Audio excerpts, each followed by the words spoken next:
Hey guys, coming back at you with chapter 18. It's called The Bitter Truth. And a little bit of a creepy picture to go with it, too. All right, the bitter truth. So, bitter is usually not a good thing. So, bitter truth means usually a truth that's not something you want to hear or not good. All right. If you remember, we left off last time. Harvey was down in the cellar. He discovered it had 52 stairs leading down, which means it was really deep. And he had broke the lock off of a coffin, and he thinks Miss Griffin's in it because there was apron string coming out of it, and also he heard a sound. So let's hope it's Miss Griffin that's in there, right? All right, here we go. He almost shouted out loud, seeing the terrible state that poor Mrs. Griffin was in. Well, it tells us right away it was Mrs. Griffin. She was staring up at him with wild eyes, her hair pulled out in clawfuls, her face purple with bruises. A foul rag had been stuffed into her mouth. Harvey carefully removed it, and she began to speak, her voice a hoarse whisper. "Thank you, my sweet boy, thank you," she said. "But oh, you shouldn't have come back. It's too dangerous here. Who did this to you?" "Jive and Rictus." "But he ordered it, didn't he?" Harvey said, helping her up. "Don't tell me he's dead, because I know that doesn't matter. Hood's here in this house, isn't he?" "Yes," she said, holding on to him as she climbed up out of the box. "Yes, he's here, but not in the way you think." She began to weep, the tears clogging her words. "It's all right," Harvey said. "Everything's going to be all right." Her fingers went up to her face and touched the tears. I thought I'd never cry again," she said. "Look what you've done." Remember, earlier in the story, Miss Griffin said she didn't have any tears left, and now she's crying. "I'm sorry," said Harvey. "Oh, no, my sweet, don't be sorry. It's wonderful." She smiled through her tears. "You've broken his curse on me." "What curse?" "Oh, it's such a long story. I want to hear." Oh, wow. So if you've been wondering about Mrs. Griffin's background story, I'm getting ready to find some things out about her.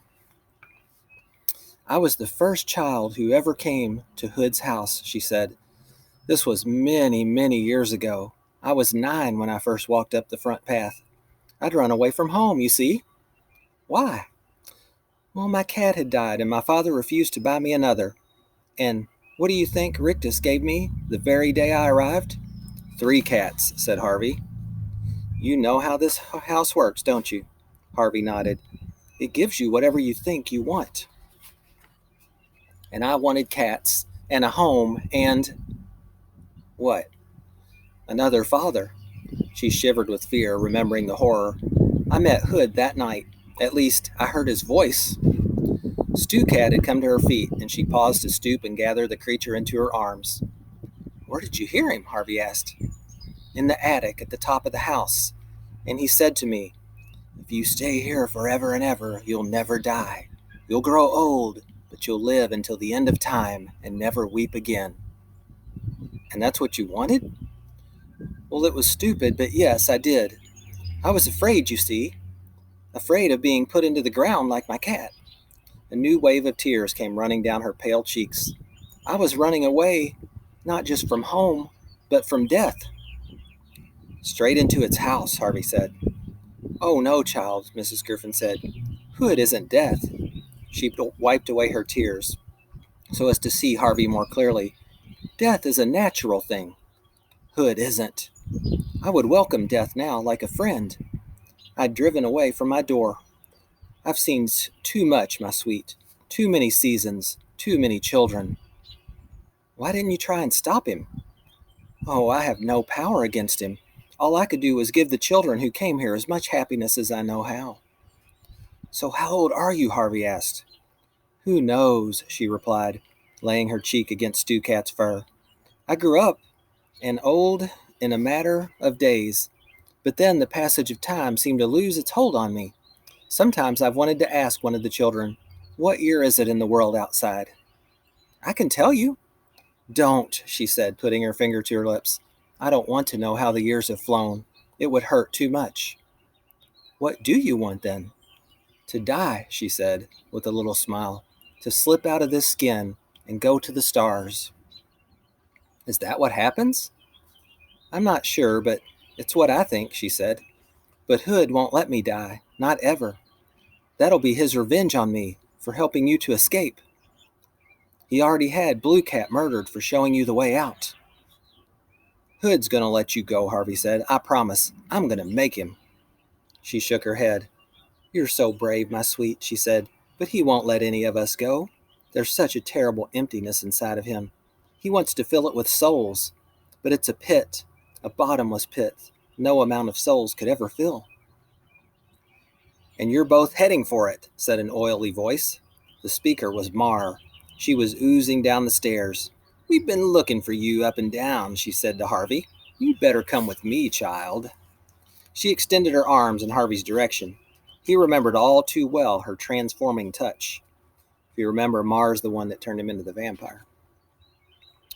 Come on, she said. I might still get you out of trouble if you let me make something humble of you. He likes humble things, does Mr. Hood. Fleas, worms, scabby dogs. Come to me, child, quickly. Harvey looked around the cellar. There were no other ways out. If he was to get Mrs. Griffin up into the sun, it had to be by way of the stairs, and Mar was standing in front of them. He took a step in her direction. She smiled toothlessly. Good, child, good, she said. Don't, Mrs. Griffin said. She'll hurt you. Hush, woman, Mar said. We're going to go have to nail that lid down the next time. Her greasy green eyes swiveled back in Harvey's direction. He knows what's good for him, don't you, boy? Harvey didn't reply. He simply kept walking toward Mar, whose fingers seemed to be growing like a snail's horns, reaching out to fix upon his face and change him into who knew what. You've been such an obedient boy, Mar went on.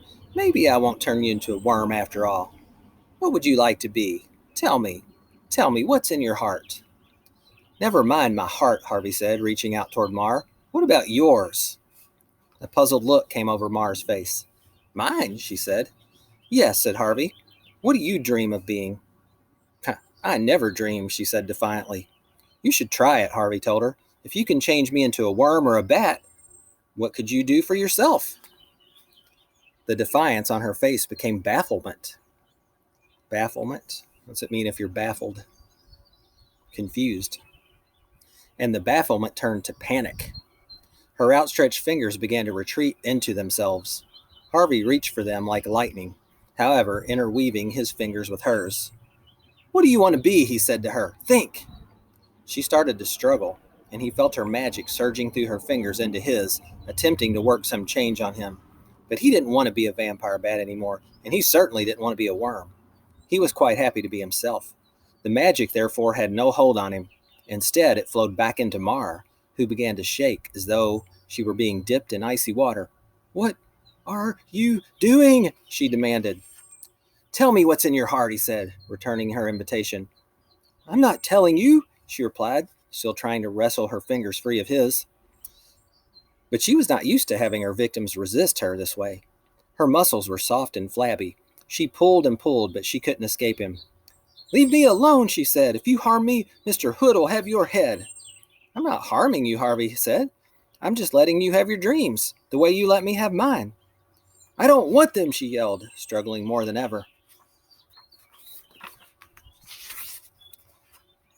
He wouldn't let her go. Instead, he drew closer to her, as if to wrap her up in his arms. She started to spit at him, great globs of slime, but he wiped them from his face and kept approaching her. No, she began to murmur, no! But she couldn't keep the magic she'd intended for him working on her own skin and bones.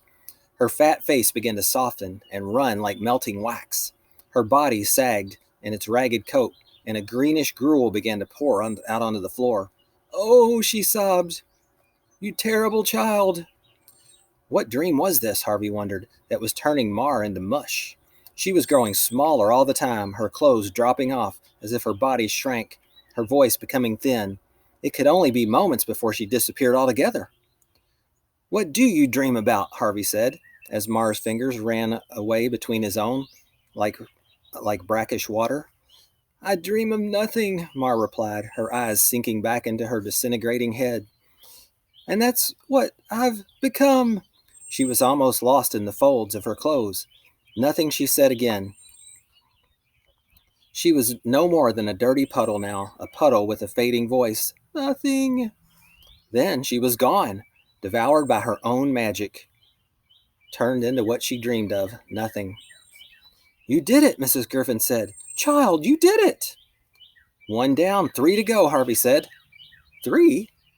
Rictus, Jive, and Hood himself. Oh, you're forgetting one. Karna. Oh, is she still alive? Mrs. Griffin nodded. I'm afraid I've heard its shrieks every night. Oh, it wants revenge. When I want my life back, Harvey said, taking her by the arm and escorting her, still carrying Stew Cat to the bottom of the stairs. And I'm going to get it, Mrs. Griffin. Whatever it takes, I'm going to get my life back. Mrs. Griffin glanced back at the heap of clothes that marked the place where Mar had vanished into thin air. Maybe you can do it, she said with astonishment in her voice. Of all the children who've come here, maybe you're the one who can finally beat Mr. Hood at his own game. End of the chapter. Next chapter, 19, is called Dust to Dust. And there's a picture. I'm guessing that's probably Jive, because he's the one that's cooking the food now, and that kind of looks like what he might look like. Wow. So what about that? Just because Harvey believed and had courage and believed he could defeat Mar, the magic wouldn't work on him. So I wonder if that has something to do with Holiday House. They said everything is illusions, right? So maybe if maybe since Harvey didn't believe it and had courage, he was able to overcome some of that magic. I don't know. All right.